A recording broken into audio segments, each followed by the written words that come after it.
declares to Jesus, "Who is this man that even the storms and the waters obey?" He is Jesus. Good morning, brothers and sisters. I didn't hear you. Good morning, brothers and sisters. Today we're going to end our series on the good life. For 10 weeks we have been discussing the good life. We have been going to and from the best sermon ever delivered, the Sermon on the Mount. And usually, as a preacher, when I craft or write my talks, I usually try to put the most memorable or something that will stick to the people who listen to me as they go home. So I'm gonna try. I always try to put the best, save the best for last. And today's talk is, I think Jesus saved the best for last. And it's kind of different, but it will help us and it will allow you to break through if we get this. So it's very weird, but it is memorable. Talk number 10, it's about building your house on rock. Building your house on rock. So let's declare God's abundance over our lives together in the name of the Father, Son, Holy Spirit. Amen. Today, I receive all of God's love for me. Today, I open myself to the unbounded, limitless, overflowing abundance of God's universe. Today, I open myself to God's blessings, healing, and miracles. Today, I open myself to God's word so that I become more like Jesus every day. Today, I proclaim that I'm God's beloved. I'm God's servant. I'm God's powerful champion. And because I am blessed, I am blessing the world. In Jesus' name, amen. Amen. Can we honor the word of God? Thy word is a lamp unto my feet and a light unto my path. Father, speak to us today. And as we lean into your word, we pray that you just touch us and change us and allow us to leave this place changed, renewed, refreshed, and brand new. All this we pray and ask in Jesus' name. And the people of God said louder, amen, amen. All right, please take your seats. Good morning again. Thank you, worship team. Thank you. Thank you.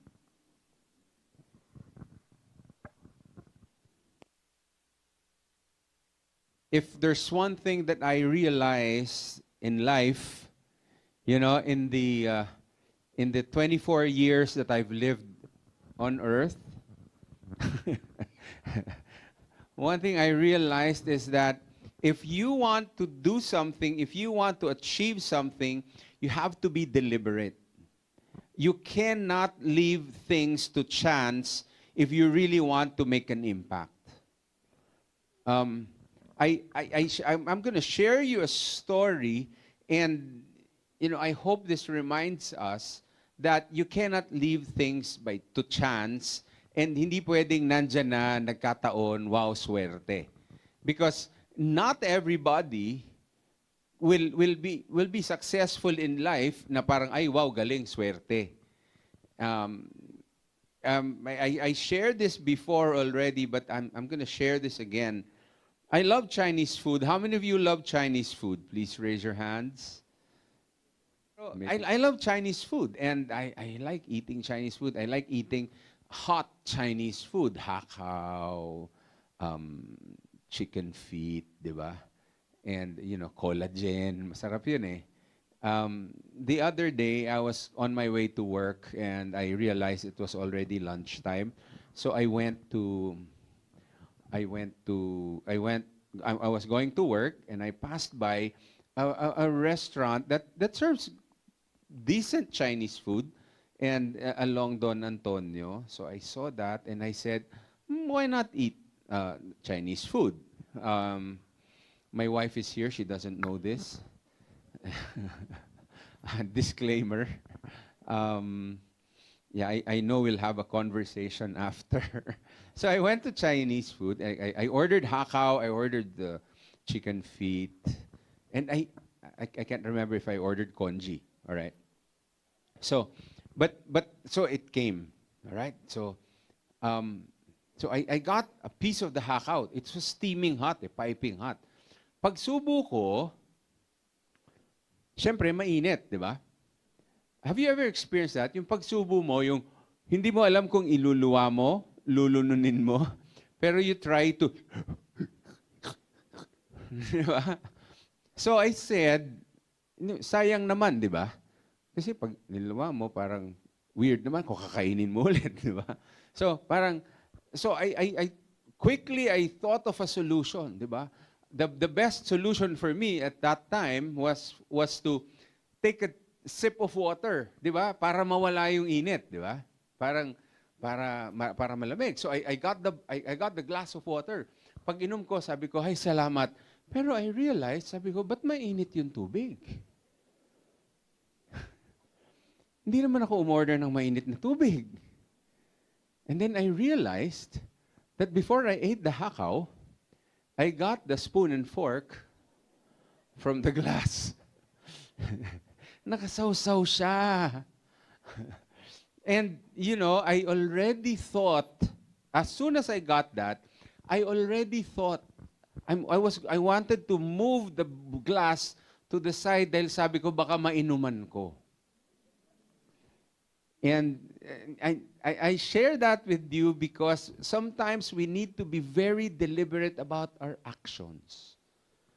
And if we're not, we will end up drinking hot water dun sa pinagsawsawan. And when I drank that, syempre, I have more reasons to spit it out, di ba? Pero nung isip ko, sayang naman yung hakaw. Nilulun ko na lang. Nilulun ko na lang. Yeah, we have to be deliberate. And when we talk about the good life, we also have to be deliberate. We have to do things on purpose so that we will live the good life. Because no one lives the good life by chance. No one accidentally stumbles on the formula for the good life. Today, our one big message is you can withstand the storm. Whatever storm you're going through, you can withstand that. Why? Because you have Jesus beside you. Why? Because you have Jesus on your boat. Why? Because Jesus said that He will never leave you nor forsake you. Why? Because Jesus has proven that ever since. That He has no intentions of leaving you. Jesus has never failed you. And He won't start now. Now, the question is, what does the good life look like? For some, when you ask, the good life is retiring early, having a farm, yung gigising ka sa umaga, merong mga, yung tilaok ng manok, and no pressure, you're not pressured to go to a meeting. That's the good life. For some, the good life is just being able to travel wherever you want to go. That maybe once or twice a year you can travel with family. That is a good life. For some, it's having some me time with your kids, and that's the good life. For some, it's having a wonderful marriage. And you raising big families, that's a good life. Let's go to Scripture. And this is the exhortation of Jesus. So he is ending the Sermon on the Mount with these verses. Matthew 7, everyone who listens to these words of mine and acts on them will be like a wise man who built his house on rock. The rain fell, the floods came, and the winds blew and buffeted the house, but it did not collapse. It had been set solidly on rock. Jesus was saying that if you want to live the good life, you have to build your house on the rock. What does that mean? Let's continue. And everyone who listens to these words of mine, but does not act on them, will be like a fool who built his house on sand. The rain fell, the floods came, and the winds blew and buffeted the house, and it collapsed and was completely ruined. But the question is, are we, or do we, or did we build our lives on solid rock or sinking sand? Have we been wise because we built it on rock? Or have we been foolish because we built it on solid sand? Am I wise or foolish? What do you think? Tingnan mo yung katabi mo. Do you think that person is wise or foolish?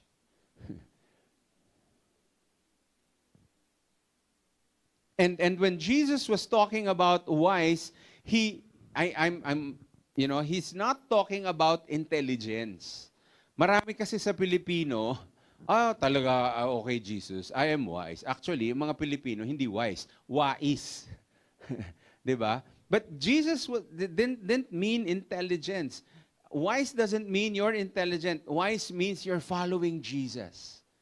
Because following Jesus will make sure that you go to heaven. Following Jesus will make sure that you'll be on the right track. Now, going back to our good life. What is good life for you? Diba? Yun isa nga, gusto niya may farm. Okay yan, that's the good life. Yung isa, gusto niya ng may, good job, high-paying job, and that's fine. And but if you're going to examine all these things and you're going to try to piece it together, you will find out that these desires, itong mga gusto natin na parang representative of a good life, this is all a glimpse. These are glimpses of the abundance of Eden. And remember, God put Adam and Eve sa Eden. And in Eden, when they were there, they were holding hands with God. They have access to God anytime they want to. They can have conversations with God.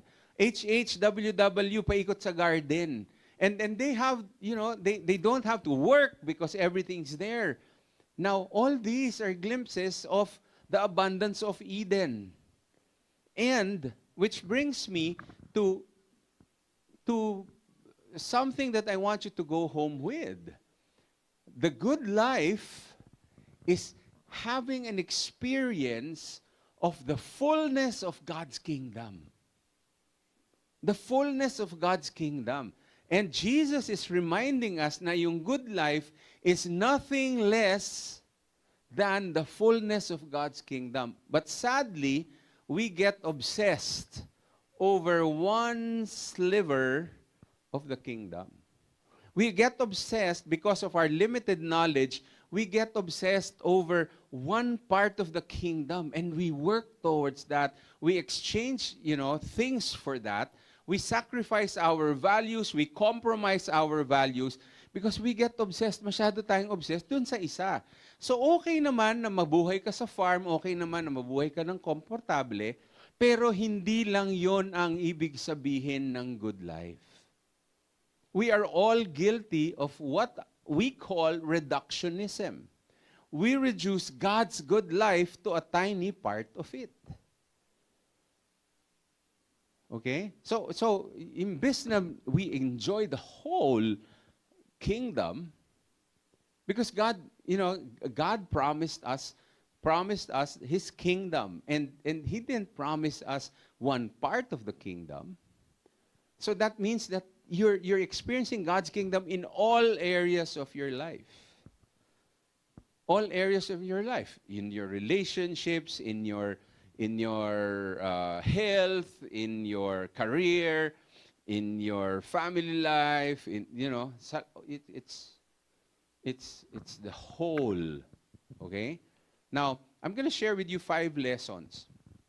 5 lessons on how to have the good life and how to know that you're living the good life already. Because that's our goal. That's our goal. I want to live the good life. Wala naman dito. Meron ba dito yung talagang gusto nyo yung pangit na buhay? Talagang, Lord, sana pangit buhay ko. Wala naman, di ba? Lord, sana magkaroon ako maraming problema. Madaming. Wala naman, di ba? So 5 lessons. Number 1, watch out for fake versions of the good life. Watch out for fake versions of the good life. Our enemy, Satan, is the king of the counterfeit. Di ba? Si Satan poses himself as an angel. Pero hindi naman siya angel. Counterfeit. Ano nga eh. So beware. Let's beware of the fake good life. Yung mga magbibigay sa atin ng panandaliang kaligayahan. And that, I'm talking about sin. Because yung kasalanan, minsan parang okay. Habang ginagawa mo. Pero pagkatapos nun, you suffer the consequences dahil sabi din sa Biblia, the wages of sin is death. That's why you experience a part of you dying when you sin, because as Catholics, we believe, our theology says that the sin itself is the penalty, because the moment we commit sin, we are separated from God. And that is the worst thing that could happen to anyone. Our sin separates us from God. Si God naman, patuloy at pinipilit na ilapit tayo sa Kanya. But we sin again and then we separate ourselves. So beware of those fake good life. Yung para makuha mo yung farm mo, gagawin mo na lang, gagawa ka ng hindi tama. Di ba? Para makuha mo yung good life. But that's not the good life that God is talking about. So beware. Number 2, the good life at its core is 2 commands. Okay? Again, babalik ulit tayo sa pag-ibig. 2 lang. If you want to live the good life, at its core, it's about 2 commandments. Number 1, love God. Number 2, love your neighbor. Love God, love your neighbor. How do you nurture your relationship with God? How do you improve your relationship with God? How do you deepen your relationship with Him? Paano ka nagdadasal araw-araw? Ikaw ba nagbabasa ng Bible every day? Dahil itong mga to, these may be mundane things, everyday things that you do, but these develop a deeper relationship with God. Because pag nagbabasa ka ng Bible, the more you know of God. Dahil marami sa atin, myself included, alam ko lang si God. Kilala ko siya. Pero walang in-depth investigation into who He is. Into ano ba talaga yung gusto niya. If we're followers of Jesus, alam natin kung ano yung gusto niya. If we're followers of Jesus, alam natin na ayaw niya ng pride. Diba? So we do that. Love God. How long do we pray every day? Or do we actually, do we even pray? Or ang prayer natin, hingi lang. Pahingi, Lord. Lord, pahingi nito, pahingi nun. Tapos, pag hindi natin nakuha, nagtatampo tayo. Remember, if God will answer all our prayers, we'll be in trouble. Diba? Masyado. Okay? So, love God. And then, love neighbor. What are we doing to love our neighbor? How are our relationships? John Maxwell said, if Bob has a problem with everybody, Bob is the problem. And I'm not talking about Bob. So, what are you doing to improve your relationships? What are you doing to improve your relationship with your family, with your neighbor? Nagtatapunan ba kayo ng basura? Pag hindi nakatingin, tatapon mo yung basura. Is that the way to love your neighbor? Or pag may nakita kang maganda, oh, may bagong kotse.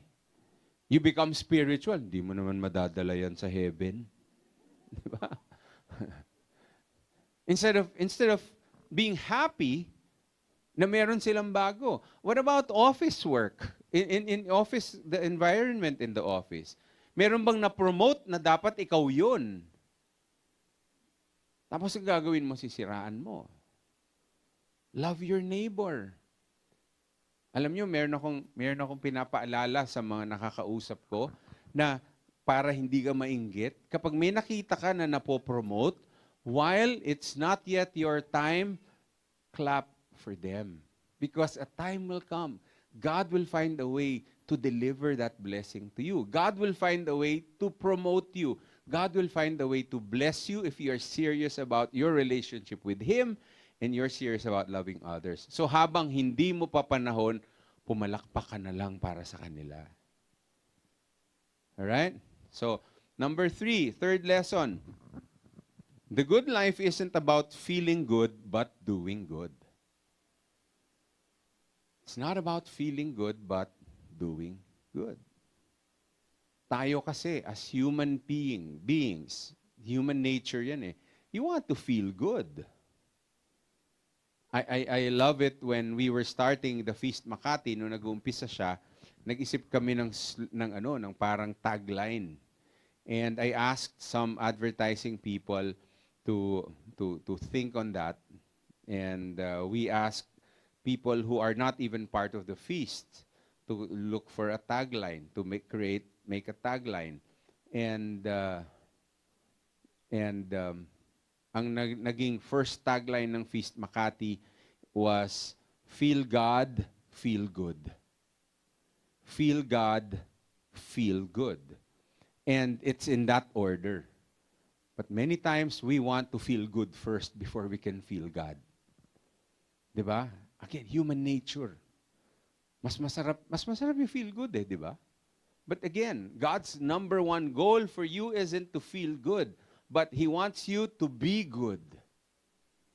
That's why you need to feel God first.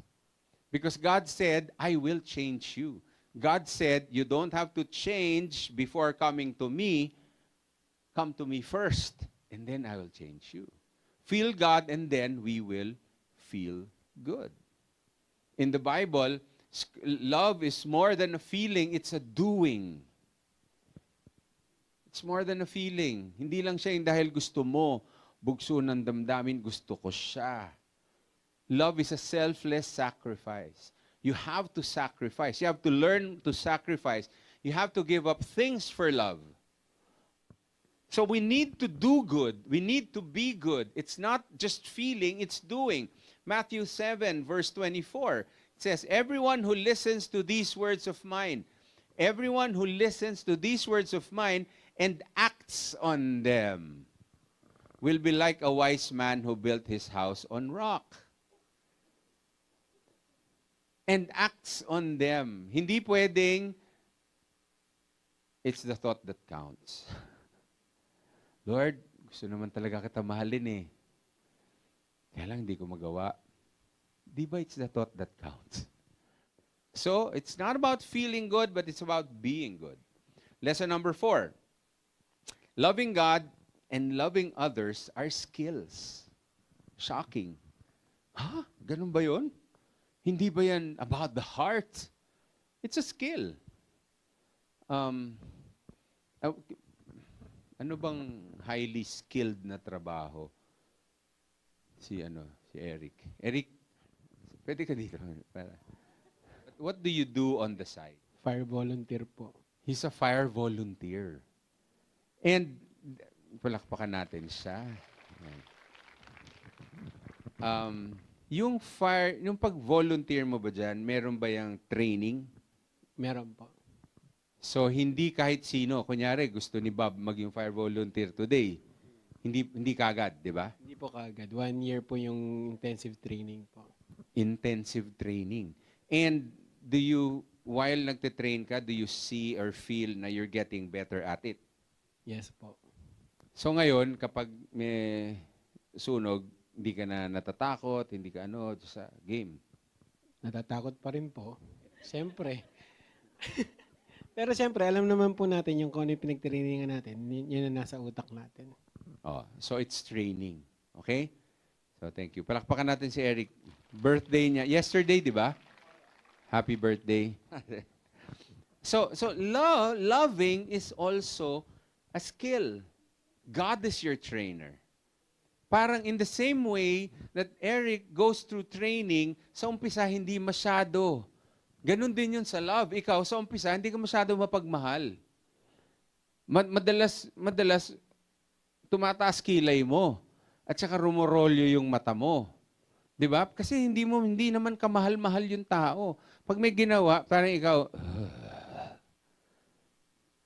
when we were starting the feast, nasa AIM, magpipreach pa ako, there was always someone na uupo sa harap na tuwing magpapatawa ako, gaganto siya. Pero palagi siyang nasa harap. Tsaka hindi siya nag-a-absent.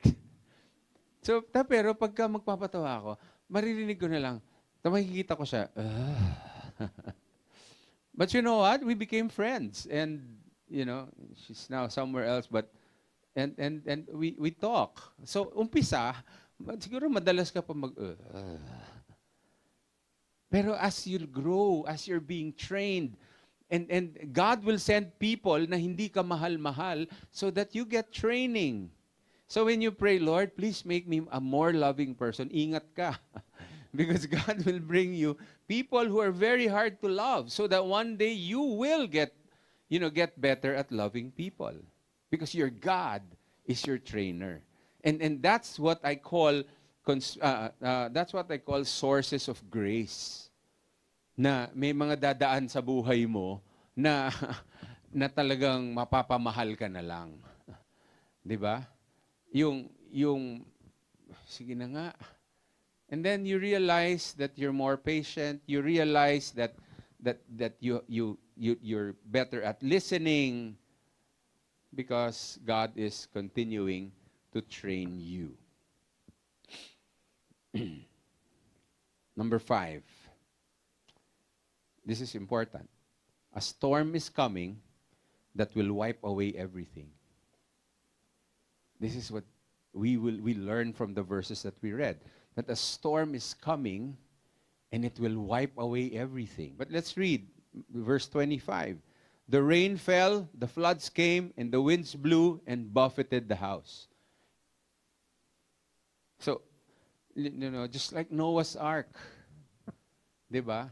And we know the story of the Noah's Ark in Genesis. God said He sent a flood to wipe away all the bad people. So a storm will come and it will wipe away everything. And later on, I'll talk about the storms that I mentioned. Okay, let's read from Matthew 24. And this is also a storm. It's not a physical storm, but it's a storm that happens inside. And it's a storm that wells up. And then eventually, the bad stuff will go. This is what I call Jesus or God shaking the heavens, shaking you. Jesus left the temple area and was going away. When his disciples approached him to point out the temple buildings, he said to them in reply, "You see all these things, do you not? Amen, I say to you, there will not be left here a stone upon another stone that will not be thrown down." And he was talking about another storm because the people at that time, they hated the Romans. And Jesus was talking about a non-violent way of expressing your dissent, expressing your anger, but they did not. They fought the Romans, and that's what the Romans did to them. Because listen to this, living apart from God's wisdom ultimately leads to tribal violence. Number 1, we have global storms. Global storms. You know what's happening all over the world. Guerra. May World War I, World War II, and there are global storms, and it will continue. because people will not agree with people all the time. And then, sabi sa James, the reason why there are wars, the reason why there's conflict is that we try to squeeze from one person something that only God can give.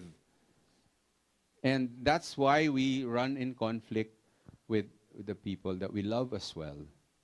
Something that only God can give. Know where to get that. All right? Jesus says the only way to survive the storm is to build our lives on what He taught in the Sermon on the Mount.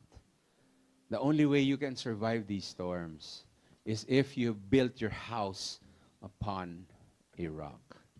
There will be global storms and there will be personal storms. Ito yung pinagdadaanan nating lahat. Bagyo sa buhay, unos. Yung hindi mo inaasahan, biglang, wow, dumating sa'yo, parang after that, parang wow. But notice, alam niyo mga bagyo, sandali lang. Kasi tumatakbo siya. Wala naman akong alam na bagyo, na hindi gumalaw yung bagyo, di ba? Dahil dumadaan lang. Kaya natin sinasabi minsan, may pinagdadaanan lang ako. Di ba? So we will go through storms, but storms will pass. They have expiration dates. Following Jesus doesn't mean your life will be stormless. Following Jesus will mean that your life will be storm-proof. Sabi sa Bible, in this world you will have problems, you will have troubles. God never promised us a stormless life. But what did Jesus say? Let's continue what He said. You will have troubles, but take heart, for I have overcome the storm. Take courage, because you have a way out. And then finally, number 3, cosmic storms. Cosmic storms. And this is what happened when Jesus was dying on the cross and He said, "It is finished." He breathed His last. And then there was a storm.